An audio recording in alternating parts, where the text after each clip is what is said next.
Ladies and gentlemen, it is my pleasure to welcome you back to Midnight Mumbles.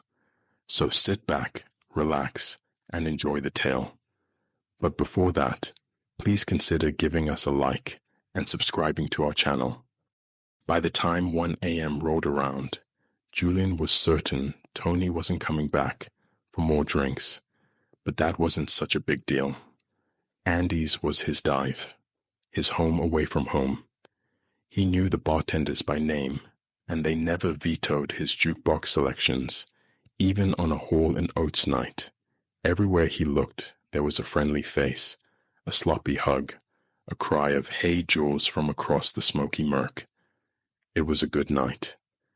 He was 3 tequilas and 5 beers deep, and though the thought of Tony's continued absence was a minor blip of concern on his radar, he was not of a mind to give it any credence. At any rate, Tony's departure over an hour ago was a mission of the utmost importance. After laying a substantial amount of groundwork with certain young women they met earlier in the night during a brief stop at East Side Bar, Tony found his opportunity. Claiming an early work day, she asked for a ride home, which he was happy to provide, knowing the chance to prolong the night in more intimate surroundings was high. The fact of his continued truant status could only mean glad tidings. If he couldn't bum a ride from one of the other patrons, he could always walk. It wouldn't be the first time, just the first time in a couple of months. The first time since an unfortunate incident had occurred. This was a concern for later, as far as Julian was concerned, and the less thought of that unfortunate incident, the better. Another shot of tequila, bottle of Dos Equis, and 2 cigarettes later, Julian found himself sitting at the bar discussing Schwarzenegger movies with some bearded bro with a top knot and a tie-dye tank top. They had met before, but the location of this earlier meeting had slipped his mind, along with the dude's name. It didn't matter, since the guy seemed to think Arnold's finest cinematic moment was True Lies, which was just baffling. He was preparing to explain all of the myriad reasons in which this guy was 100% wrong when the bartender announced last call. Mr. Topknot downed his drink, flicked away the cigarette he had just cadged from Julian, and sauntered off without a word. Just as well, since Julian wasn't about to beg a ride from some hipster who had apparently never seen Predator, or Terminator 2, Judgment Day for that matter. A glance around revealed dire news. The few remaining patrons appeared drunker than he was, and all of them strangers. Not one solid candidate for a ride, and that meant he was walking. Not a big deal, he told himself again. It wasn't far, 1.5 miles, 2 miles tops, and it was a nice night, early summer and not too hot. His brother wasn't home, which meant he was free to smoke a bowl, play the guitar a bit, and pass out.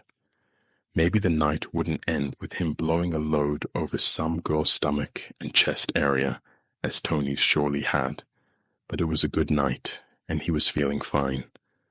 After paying his tab, Julian stumbled up the stairs to the ground floor, stopped to flirt a bit, Amy at the door, and stepped out into the night.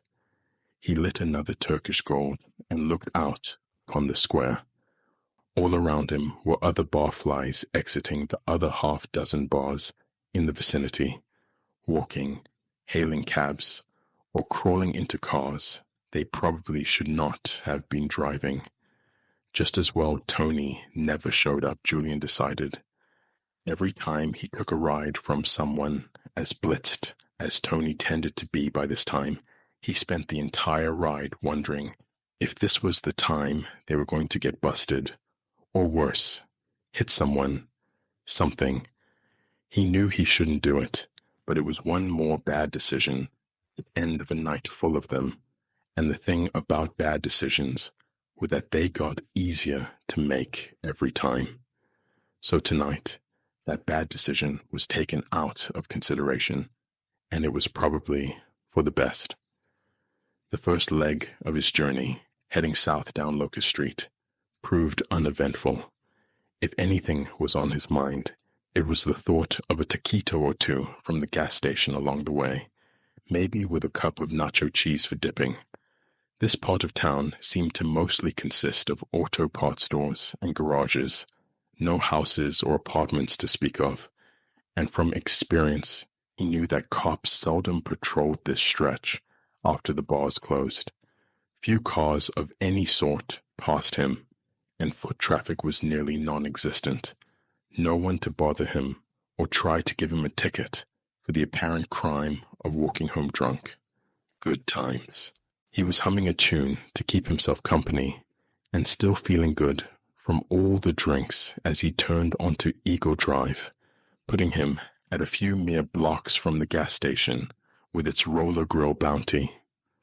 A debate had started within him concerning the taquitos and whether they should be enjoyed as he walked, or if they should be saved for after the smoking of a bowl. Both sides had equal merit as far as he was concerned, which put the former option at an advantage for coming first. Also, it had recently occurred to him that he was ravenously hungry. When it happened, it was just like flipping a switch in his brain. Less than 2 blocks down Eagle, Julian felt the hairs on the back of his neck stand on end, and a rash of goosebumps ran down his arms. His mouth went dry, and his heart started racing. Clear as someone speaking the word aloud in his ear, his mind screamed a single word: run! In the moment before he obeyed this imperative, Julian glanced around at his surroundings for the source of this adrenal spike. The moon was full, or close to it at least, and the street lamps were lit. If there was an immediate threat or danger nearby, it was well hidden. Didn't matter. He could feel it. Eyes watching him, waiting for just the right moment. To strike, to kill maybe. Julian didn't question his instincts. Julian ran. The feeling did not dissipate as he sprinted down the sidewalk, throwing glances over his shoulder in search of a pursuer. There was none. No one was chasing him. He had heard nothing at all, not even so much as a twig snapping. Apart from the sound of his own heavy breathing, the city was silent as the grave. Still, this feeling of panic, of mortal terror, despite all evidence to the contrary, did not convince his heart to stop pounding, nor his feet to stop moving away from some apparently mythological threat. Before long, the fluorescent glow of the convenience store appeared in the near distance. Still unsure from what precisely he was fleeing, Julian managed to convince himself that all would be well as long as he could reach that island of light, still bustling with activity. The very sight of it calmed him by a measure, and he was able to convince his legs to slow from a full-on sprint to a fast jog. The stitch in his side loosened, and he was able to breathe, but he still felt a disquieting skin-crawling sensation that told him he wasn't out of the woods just yet. Another over-the-shoulder glance revealed nothing, apart from the unshakable sense that the danger was merely hidden. Ducked behind a tree, perhaps, and just at the right moment. As Julian crossed the threshold of the gas station's immense parking lot, the light of its powerful arc sodium lamps washing over him, he could feel his panic trickling away as acutely as the sweat down his back. Glancing around, he saw that none of the people gassing up their cars or carrying armloads of salted snacks and soft drinks took any special notice of his frantic approach. This was good, as the absence of a hatchet-wielding maniac would have left him looking foolish. And he knew it. For the remainder of his approach, He forced himself to adopt a casual pace and a calm expression he still did not precisely feel, and stepped through the double doors for taquitos he no longer precisely wanted. A glance back to the parking lot showed nothing untoward, hatchet-wielding maniac or otherwise. Julian perused the shelves lackadaisically, forestalling his inevitable return to the darkness of the city streets for the last leg of his journey. His frazzled brain cleared enough to allow the return of cognitive reasoning, and he realized the probable source of this panic. It was the aforementioned unfortunate event that crossed his mind at the bar. Though he did not allow himself to think about it at the time, some lingering memory of it must have remained. A sort of trap set by his subconscious, perhaps. It was, of course, a night not at all unlike this one.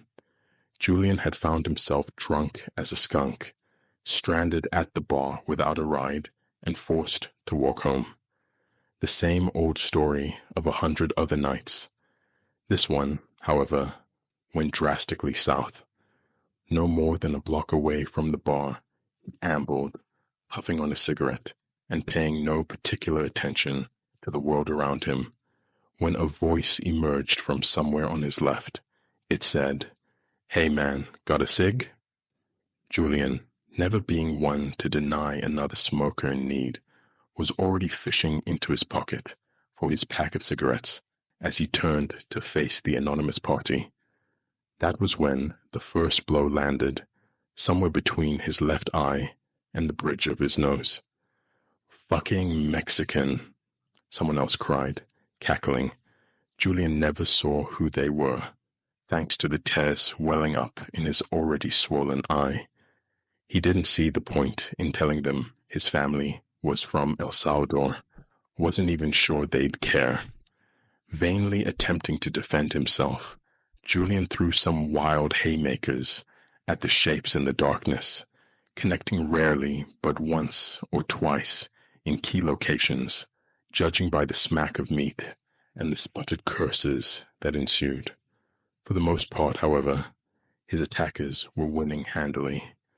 They seemed to be concentrating on his head and stomach area, and he could feel his legs wanting to quit supporting his battered body. Another blow to the side of the head clinched it. He crumbled to the ground, making soft sounds of negation. "Get his wallet," the head bastard commanded, and Julian almost chuckled. The wallet in question contained perhaps $2 cash, if he hadn't spent it after all. A debit card with exactly no money on it, and a coupon for a buy. 1 get 1 free pretzel. He didn't even have a driver's license. A rough hand fished the wallet from his pocket, along with his phone with its cracked screen. He tried to find the strength to resist, but came up short. One of the bastards, he wasn't sure if it was the lead bastard or the flunky bastard, called him a broke-ass spick, threw the wallet down in disgust, and with this, they departed. Perhaps they found wealthier victims down the lane, perhaps not. Julian didn't know, and he did not much care. Actually, he did care. He hoped they found a victim with a gun who shot the two of them in the gut, so they could spend the rest of the night dying horribly. After a while, he picked his sorry self up and trudged home. The next day, he got a paycheck advance from his boss, picked up a pay-as-you-go phone to replace the one the hood stole. He took some photos of his battered face and posted them on Facebook to the bemused and sometimes concerned reactions of his friends. A few of them swore revenge he knew they could never achieve, but by then he was no longer angry, sad and afraid, but not angry. Sometime later, his bruises faded and the swelling subsided, and that was that. Or he thought that was that. But here he was, hiding in a 24-hour convenience mart after having some kind of panic attack on a well-lit city street. So he reasoned there must be some residual trauma from that event. It was the only thing that made sense. Julian pretended to consider a bag of pretzels as he reflected on this idea. It was elegant in its simplicity. There was a psychological cause and effect relationship that anyone could understand. "So why don't you feel better?" asked an internal voice. "Why do you still feel as though you are being watched?" "Because it's not that easy," he replied in his head. "So no one would think he was crazy. Just because I know why I'm feeling paranoid doesn't mean I automatically stop feeling paranoid. Is that it? Or is it because you're not feeling paranoid at all? Someone really is watching you. They're watching you right now. You just can't see them. Bullshit. Bullshit. No one is going to get me while I'm standing in the middle of the chip aisle. Do you really think you're safe just because you're in a public place? Safe enough. There are witnesses, but you can't stay here forever." Why?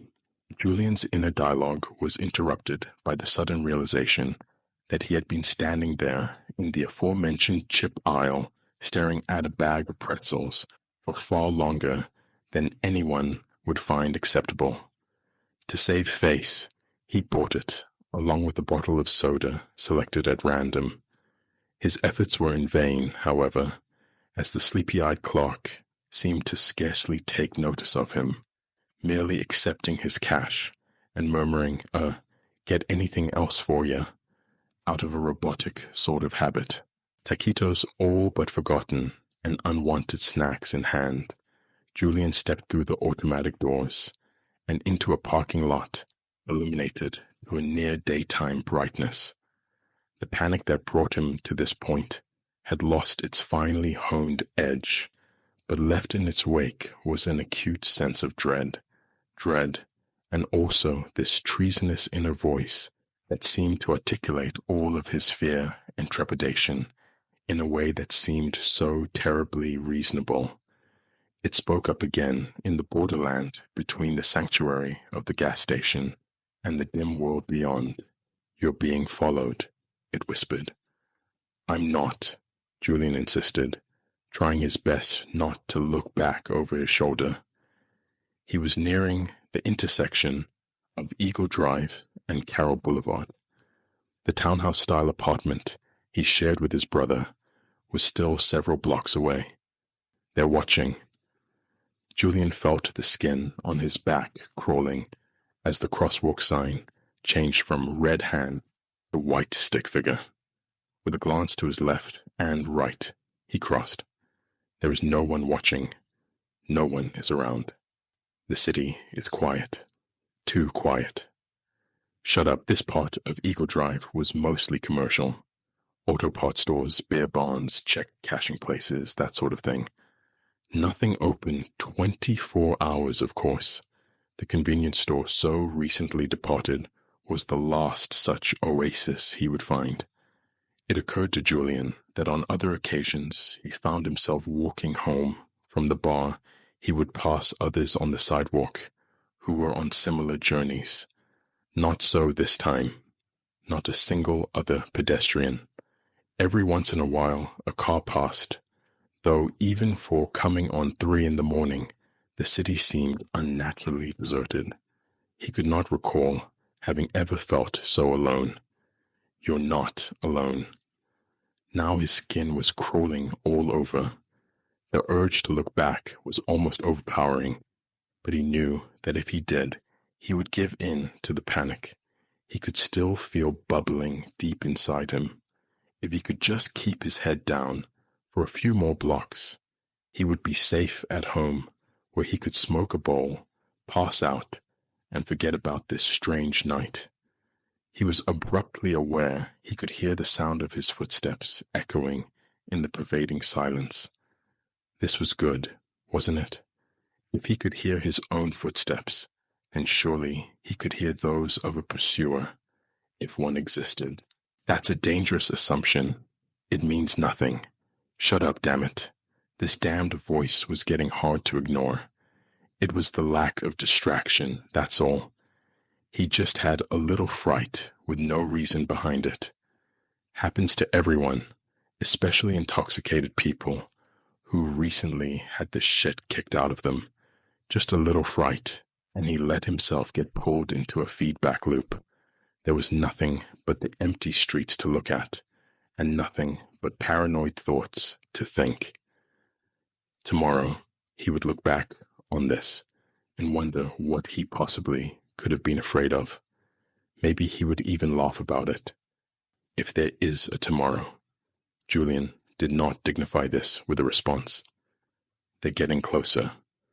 Julian started humming a song. One of his own, actually. It was one he had written years before and still performed at open mic nights from time to time. For about a block, it seemed to do the trick. Recalling the lyrics, the melody, the rhythm, it occupied enough of his mind that he could block out other rogue thoughts for the time being, perhaps long enough to get home. The fear was still there. Julian could not fool himself into believing that this inexplicable feeling of being watched by some malicious entity was going away. It wasn't. It made no sense, and he knew it. But knowing that changed nothing. He had never felt something like this so strongly in his entire life, and just that fact was alarming enough. Julian hummed harder. He thought of more complex compositions. He pushed away sinister thoughts. He concentrated on putting one foot in front of another. He resisted the urge to walk faster. Walking faster would turn into running. Instinctively, he knew it would give away to terrified flight.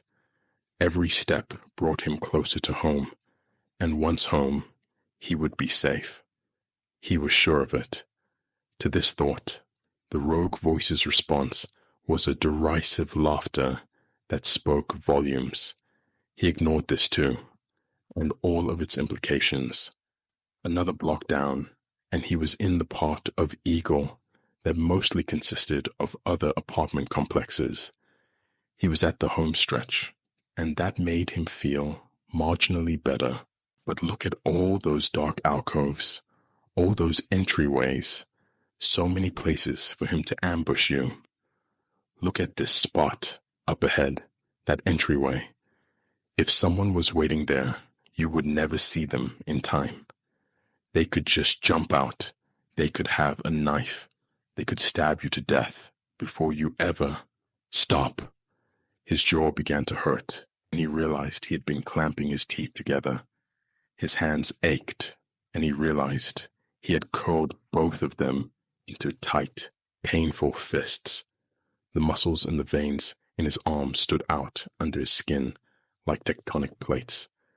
Julian forced himself to take a slow, deep breath and relax. Deep breath.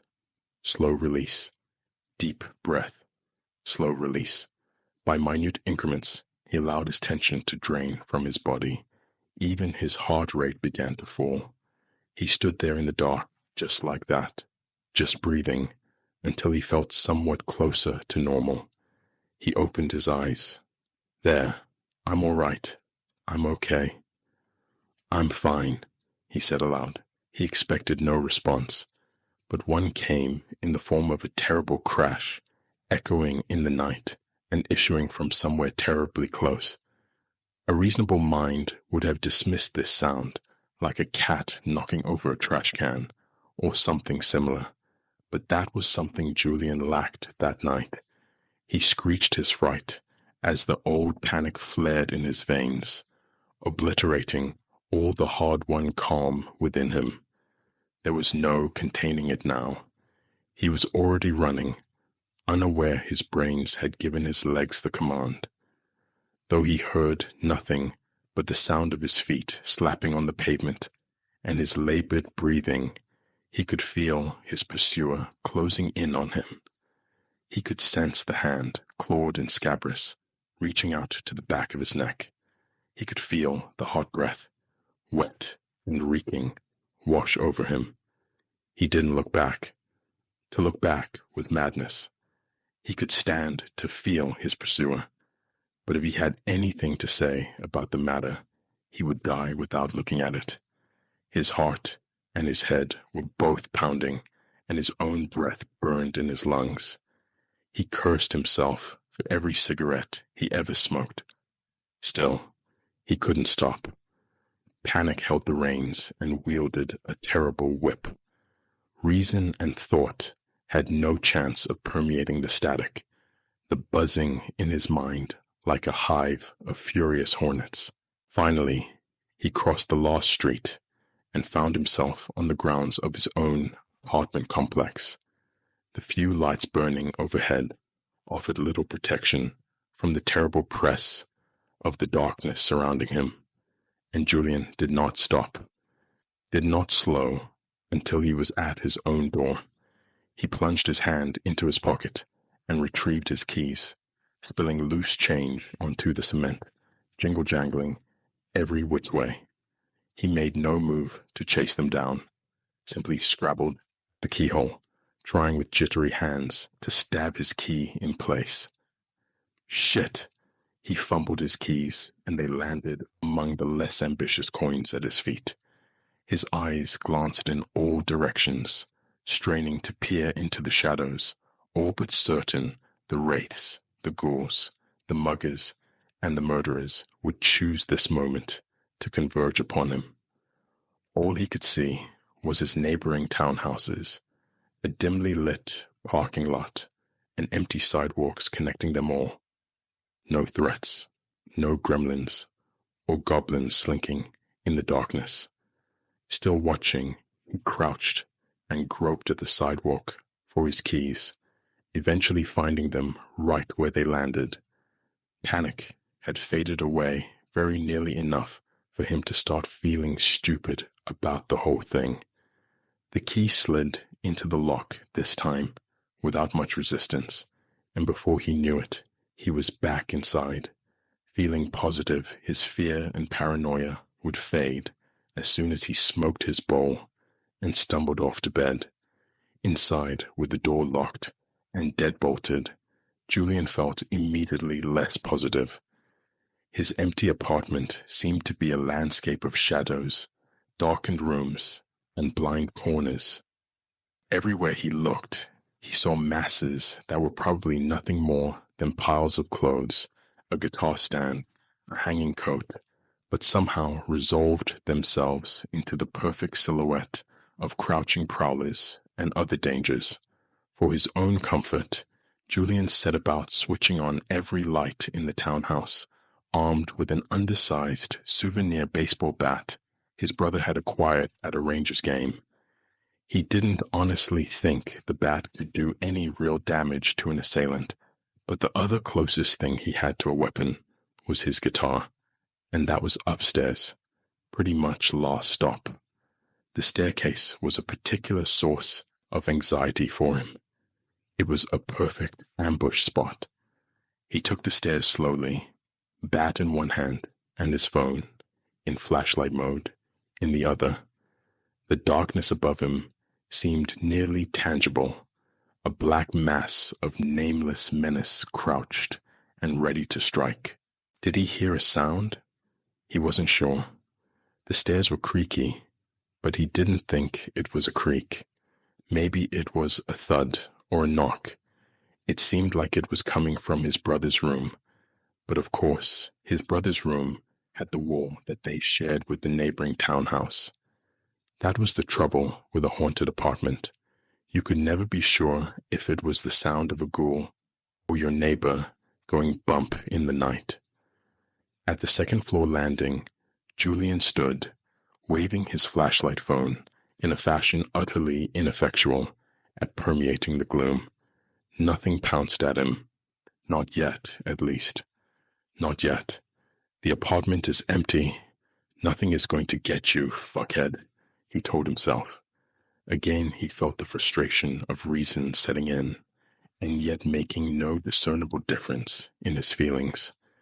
He could tell himself there was nothing whatsoever to fear, that being the testimony of all available evidence. But the reasoning brain was not in charge of the situation. Something deeper, something primal, held the reins, some holdover of his earliest ancestors who had to fear predation. Something was wrong. He was in danger. Something beyond the five senses screamed this message to him. Julian realized he was frozen on the landing, giving into the fear. He grimaced and forced himself to take a step forward, and then another. Before long, he had reached the switch for the hallway light and no longer needed his flashlight. He tapped away the light and stuffed his phone back into his pocket. He would check his brother's room, just a cursory glance to dispel his fears, and then on to his own room, where he could retrieve his stash to be enjoyed on the couch. Before he could allow himself to overthink the action, Julian swung the door of his brother's bedroom, peered inside, and swung the door shut again just as quickly. Safe, of course, Julian's mutinous inner voice told him. It was fairly dark in that bedroom, and you didn't bother to turn on the light. Julian immediately spun around and laid his hand upon the doorknob, though he hesitated to turn it. I could see in there well enough. I don't need to open the door again. Besides, Juan would be pissed off if I turned his light on. He'd think I was snooping. Okay, I just hope you're really, really confident there is nothing hiding in Juan's room. Confident enough to stake your life on it. All you have to do is turn the light on and get a good look. Then you'll know. But if you're confident, conflicted, Julian leaned against the wall and tugged at his hair. How long was he going to be spooked like this? Nothing happened. Nothing is going to happen. So why couldn't he just stop? Why couldn't he relax? He didn't know. Finally, with a frustrated growl, he swung the door open and flipped on the light. Julian gasped and fell back against the hallway wall. Crouching on Juan's bed, waiting to pounce, was a pile of blankets. Julian sighed and sunk down to the carpet, rubbing his forehead. This is ridiculous, he said aloud, breaking the silence. His voice sounded strange in the empty apartment, strained. I'm being ridiculous. The sound of his own voice made him feel slightly better, less alone. He rose to his feet and surprised himself by being confident enough to enter his own bedroom without some big to-do. He flipped on the light, and no laundry or anything more menacing jumped out to assail him. Nothing in his bedroom seemed awry. It was much as he left it. Bed with blanket rumpled at the foot, laundry piled in a corner, just as he liked it. Television on the dresser against the wall opposite the bed, pile of DVDs beside it. The closet was closed, and that he felt confident to leave unchecked.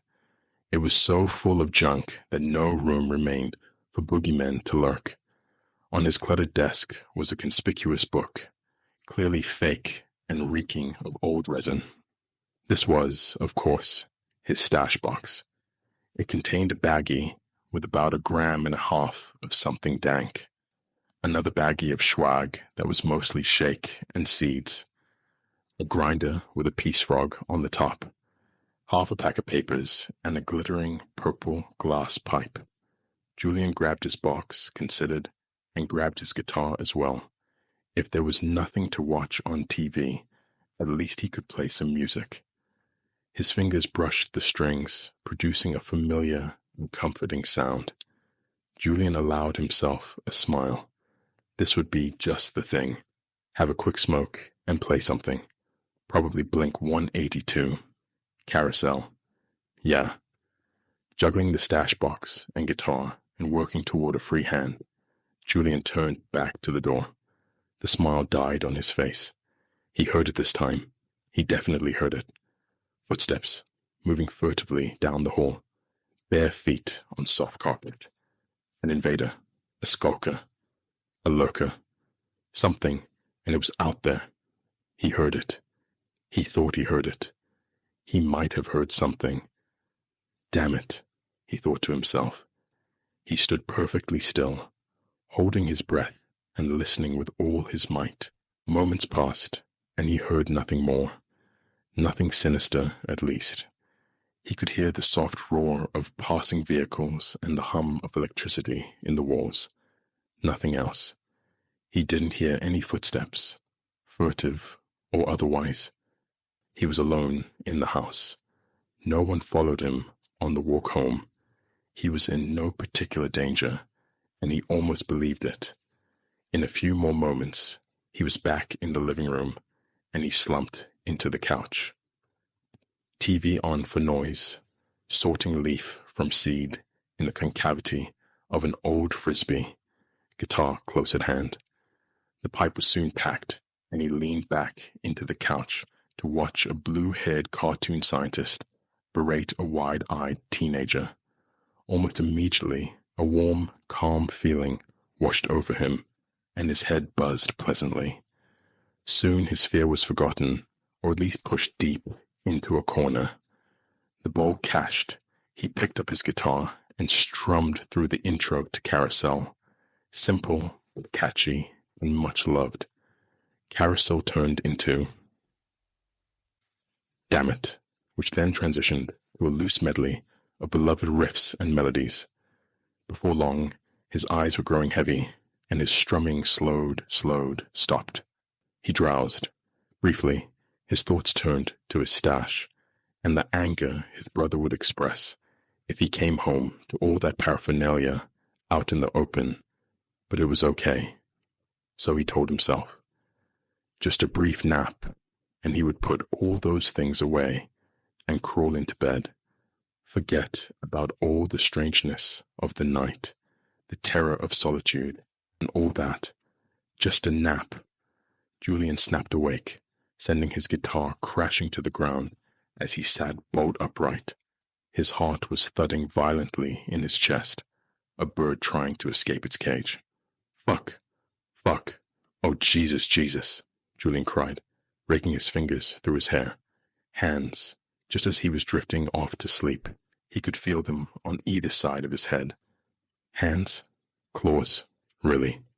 It was so real, and that sound? Like a scream, like something screaming his name right into his face. Only he didn't hear it out loud. He heard it in his head, didn't he? There was no real sound, was there? It was only some sort of dream thing, wasn't it? But why were his ears ringing? Why could he still feel that phantom touch? Oh, Jesus, what the hell is happening to me? Immediately, he was wide awake again, hugging his knees to his chest, head snapping in every direction, and feeling eyes on him from around every corner, in every shadow.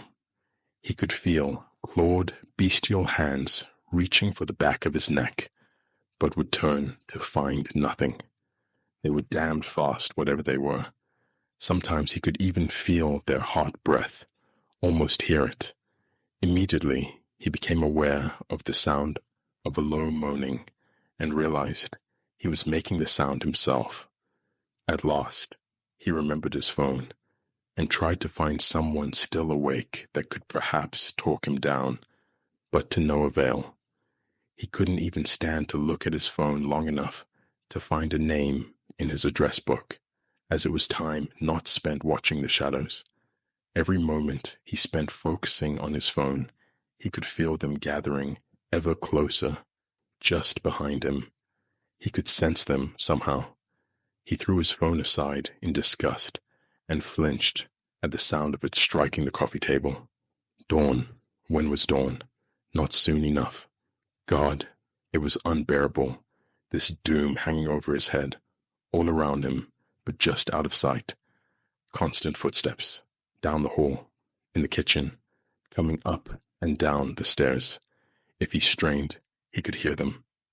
Footsteps, real or imagined, it made no difference now. Not here, in this crepuscular limbo, this no time. Here, that line was erased, maybe for good. Real or imaginary, They're both just abstract concepts anyways, aren't they? Something changed. It was hard to define, but whatever it was, it cut through the thought fragments and panic haze long enough to grant Julian something like clarity once again. It was silence. Not like before, that sort of late-night silence. There was no real silence at all. Not like this. It was as though time had stopped. Still, it was happening, finally, and the happening was heralded by a stillness. The next thing Julian became aware of was the feeling of a charge in the air, like static, the way it must feel right before you're struck by lightning. The hairs on his arms stood on end. The charge washed over him in waves. Next came a vibration, pulsing and alive. It was everywhere at once, in the couch, on the floor. He could even feel it in his clothes. His clothes were vibrating. The whole house was vibrating. He could hear the creak and groan of the walls stretching and twisting against themselves. The temperature dropped, noticeably. 20 degrees, maybe more.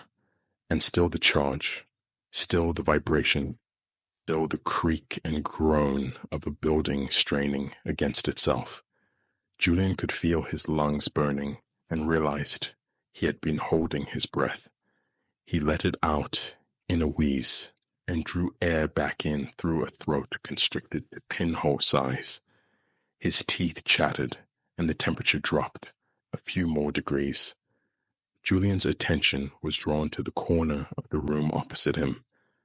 There was nothing there, but still, there his eyes were drawn. Slowly at first, but gathering momentum while the charge, the vibration, and the cold reached their crescendos, he saw. The shadows, all of the shadows, were coalescing upon that point. Somehow they were gathering. The shadows began to assume a shape, like a dark lump on the floor there in the corner. It appeared intangible, but undeniably three-dimensional. The lump grew larger and sprouted pseudopodia. As Julian watched, transfixed, it finally realized its form, a man, though made of the darkness itself. It was a man-shaped hole in reality. The man shape reached out to Julian, radiating not malice, but rather a feeling of sorrow and regret. The thing mourned at Julian. There was no other way to describe it. It stood this way for a few seconds, made a sound like a sigh, and disappeared. The effect of its departure was felt immediately by Julian. It was relief. He could breathe again. His heart rate slowed again to something close to resting. The fear was gone. The feeling of a presence was gone. Tears rolled down his eyes, and he realized through the haze that he could see the first light of dawn peeking through the blinds. Day had come. The next thing Julian realized was that he had dozed off. The spent adrenaline and the lateness of the hour conspired together, and he had been out for nearly an hour. Julian gathered up his stash box and stumbled up the stairs. No sooner had he set the box upon the desk, Julian was startled to hear a knock at the door. It could only have been Juan, who forgot his house key every once in a while. Julian sighed and stumbled his way back down the stairs and to the door. It wasn't Juan at all, knocking at the door. It was the police. Two of them, a man and a woman. Julian's heart sank to somewhere around his ankles. "Are you Julian Reyes?" the lady cop asked. The name on her badge read Ferguson. "Yes," he replied, feeling a different sort of doom building. "Your brother is Juan Gustavo Reyes?" the man cop asked. He was a Johnson. "That's right," Julian asked. "What's this about?" Johnson looked to Ferguson and nodded slightly. Ferguson grimaced. "I'm sorry, Julian," Ferguson said, and he could see in her eyes that she meant it. "But your brother is dead. He died in the ambulance on the way to the hospital." "What?" Julian cried, incredulous. Hot tears stung his eyes, and he blinked them away. What happened? Died in the ambulance? What ambulance? Can we come in? Ferguson asked, and he nodded, leading them to the couch. He could smell the lingering aroma of pot, and he was sure they could too, but they didn't mention it. We believe it was an attempted mugging, Johnson told him. His lips were pressed to a thin line. Your brother's car was found a short distance away, out of gas, and it seems he was walking to the service station, another 2 blocks away. There was a struggle, and your brother was stabbed twice in the stomach and once in the neck. I'm sorry, Julian. He succumbed to his wounds before he could be stabilized. There was nothing they could do. They went on talking to him for a while about having a few questions, arrangements, things like that, but Julian had stopped listening. All he could think about was the sorrowful man shape and the way the feeling came upon him when he was 2 blocks from the gas station on Eagle Drive, right where his brother would die mere hours later.